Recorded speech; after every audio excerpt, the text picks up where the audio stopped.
Bonjour les amis. Nous avons parlé la dernière fois de l'action centrale des prophètes durant la division du royaume d'Israël, de la destruction de la ville sainte de Jérusalem et de son temple, et de l'exil du peuple hébreu à Babylone.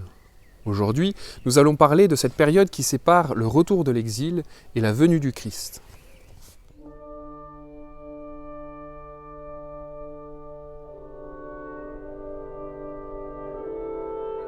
La déportation à Babylone est pour le peuple hébreu une grande souffrance. Le temple vient d'être détruit, l'arche d'alliance est perdue, et ils se retrouvent dispersés loin de leur patrie, sans leurs biens ou leurs richesses.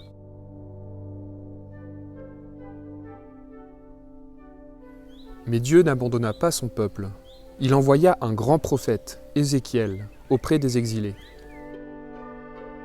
Celui-ci rappela au peuple choisi la vocation que Dieu lui avait donnée par l'intermédiaire de Moïse. Il devint ainsi comme une sentinelle qui avertissait ses concitoyens et qui annonçait les châtiments à venir. Mais il parlait aussi beaucoup d'espérance, et il annonçait l'action personnelle et prochaine de Dieu dans les âmes, qui sont comme les brebis que va chercher le bon pasteur. Les Hébreux, qui étaient donc loin de chez eux et qui étaient au milieu d'un peuple païen, s'attachèrent encore plus à la loi de Moïse. Ils étudiaient les textes sacrés et une élite se forma parmi le peuple. Un autre personnage très important allait prendre les devants de la scène. Daniel fut déporté à Babylone avec 3 de ses compagnons, Ananias, Azarias et Misaël. Ces jeunes Hébreux étaient doués d'une grande intelligence et d'une grande sagesse. Une nuit, le roi Nabuchodonosor fit un songe étrange que ni lui, ni les sages du pays ne purent interpréter. Ayant entendu parler des dons d'interprétation de Daniel, il fit appeler ce dernier à la cour et lui demanda d'interpréter son rêve. Et avant même que le roi ne lui raconte son rêve, Daniel le lui expliqua et donna son interprétation. Le roi fut alors stupéfait et le fit immédiatement un fonctionnaire de la cour.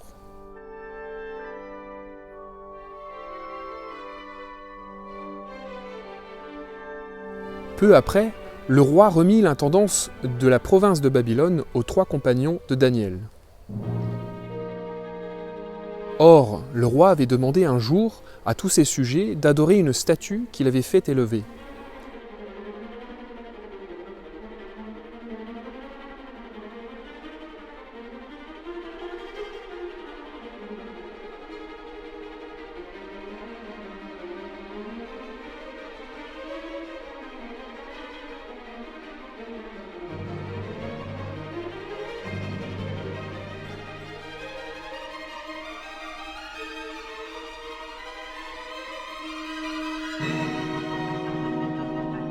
Les 3 jeunes gens, alors, qui se tenaient au milieu de la foule, refusèrent de se prosterner.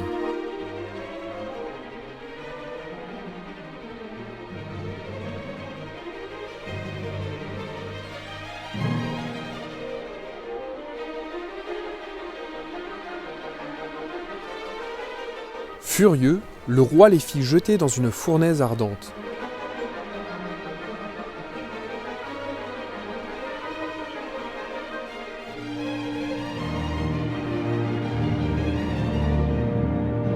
Les 3 compagnons se trouvèrent alors au milieu des flammes,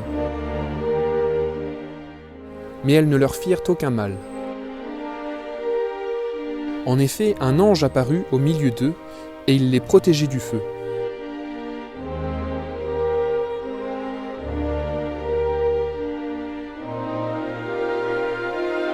Les 3 jeunes gens se mirent alors à chanter et louer Dieu, et ils purent ressortir des flammes sans aucune blessure. À la vue de cela, Daniel loua Dieu et pleura de joie. La réputation de Daniel, entre-temps, grandissait de jour en jour. Bien plus tard, en 539 avant Jésus-Christ, lorsque Daniel était âgé, Babylone avait été repris par les Perses.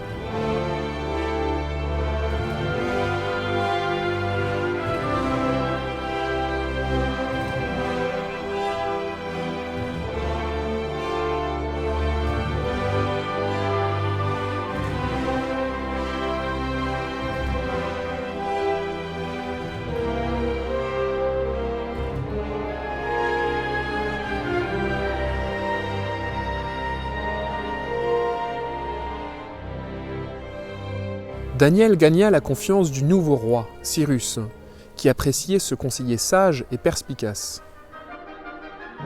Mais des ennemis, impies et jaloux de Daniel, parvinrent cependant à le faire tomber en disgrâce.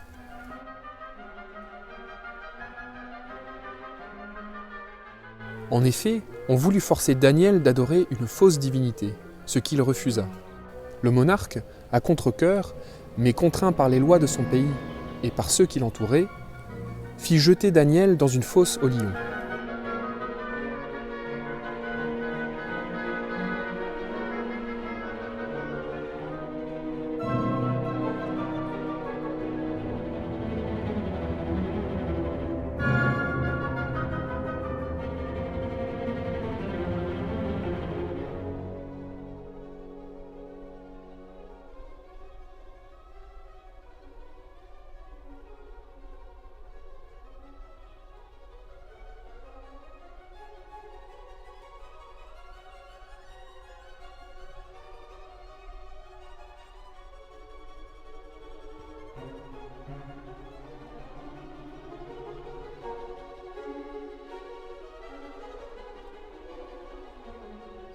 Daniel pourtant resta fidèle à Dieu, et les lions, qu'on n'avait d'ailleurs pas nourris depuis des jours, ne le touchèrent aucunement.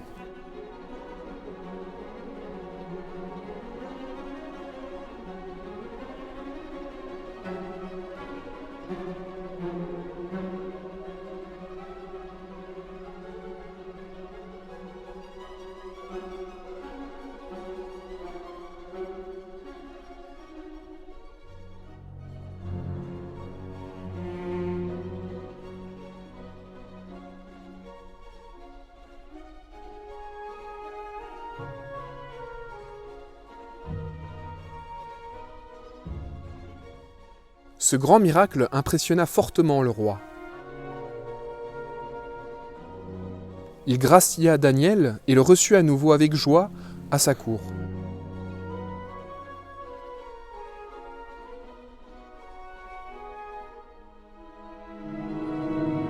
Quant aux ennemis de Daniel, il les fit jeter dans la fosse, et les lions n'en firent qu'une bouchée.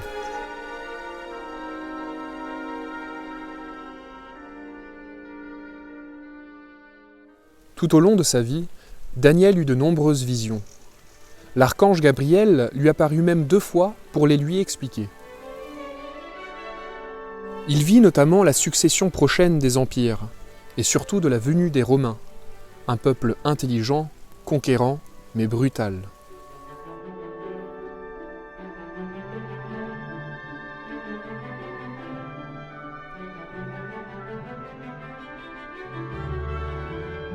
Daniel surtout eut de grandes visions sur la venue du Messie, qui reçut le titre assez mystérieux de Fils de l'homme. Peu avant la mort de Daniel, Cyrus permit aux Juifs déportés de rentrer chez eux.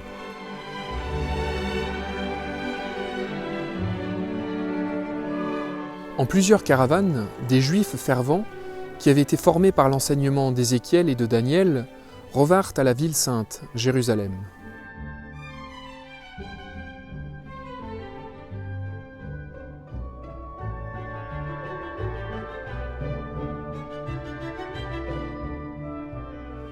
Ils avaient obtenu l'autorisation de reprendre librement leur vie religieuse. Ils reconstruisirent immédiatement l'autel des holocaustes. Les sacrifices, interrompus depuis près de 50 ans, reprirent à nouveau.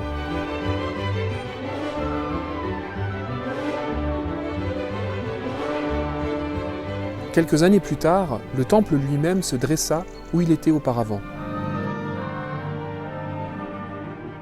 Mais par suite de la jalousie des Samaritains qui habitaient les environs, il a fallu attendre la venue de Néhémie pour obtenir le droit de rebâtir les murailles de Jérusalem.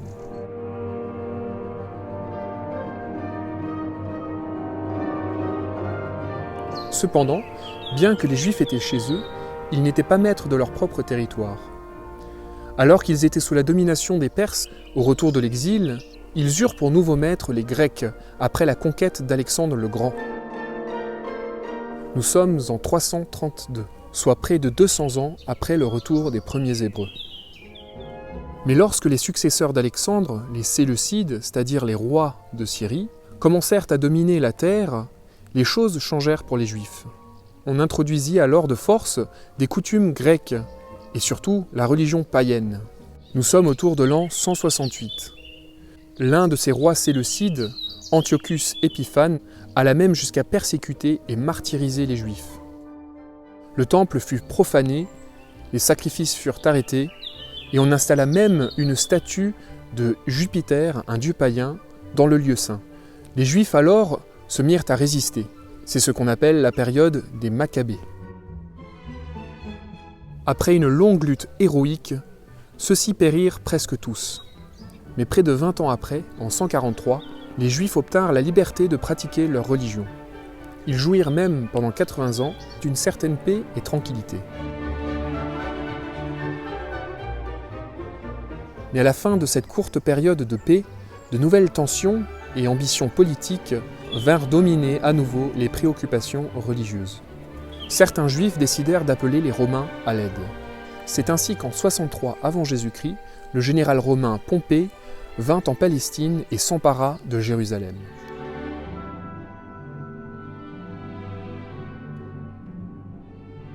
Les légions romaines ne quitteront plus la Terre Sainte avant bien longtemps.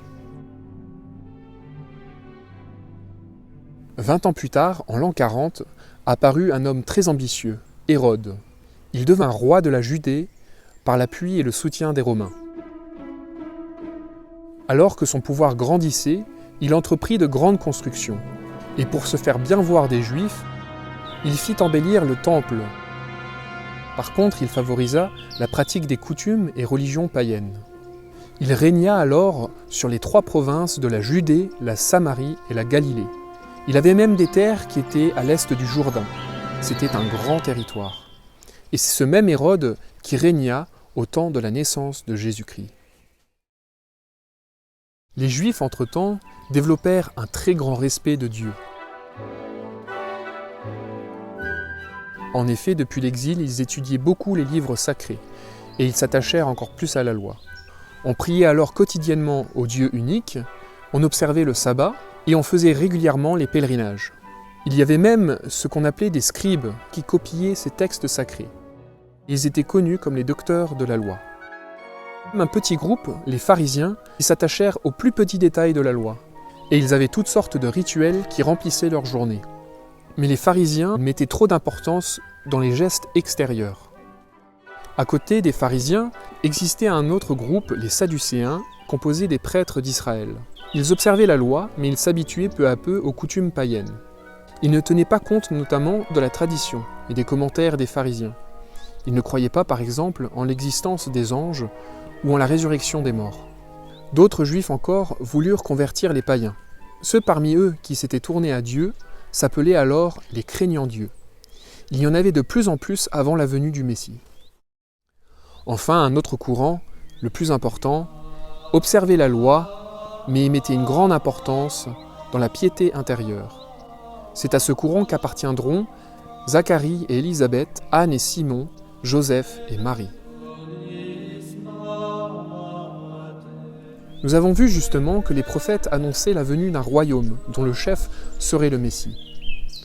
Durant toutes ces années, l'attente de ce Messie se fit de plus en plus vive. Seulement, les Juifs ne savaient pas exactement qui il serait.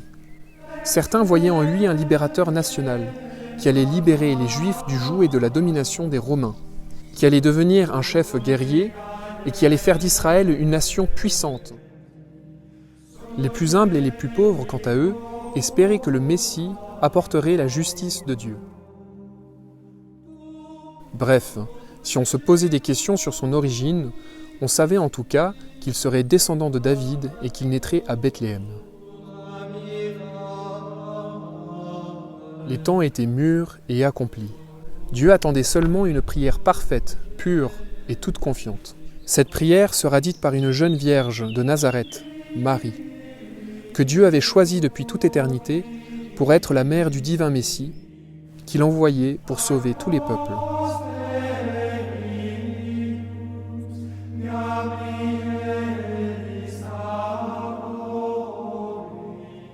Merci chers amis de nous avoir suivis tout au long de ces épisodes, durant lesquels nous avons à peine effleuré l'histoire de notre salut. Nous vous invitons à relire évidemment tous ces récits bibliques à la lumière de Jésus-Christ, qui est la clé de compréhension de toute l'Écriture sainte.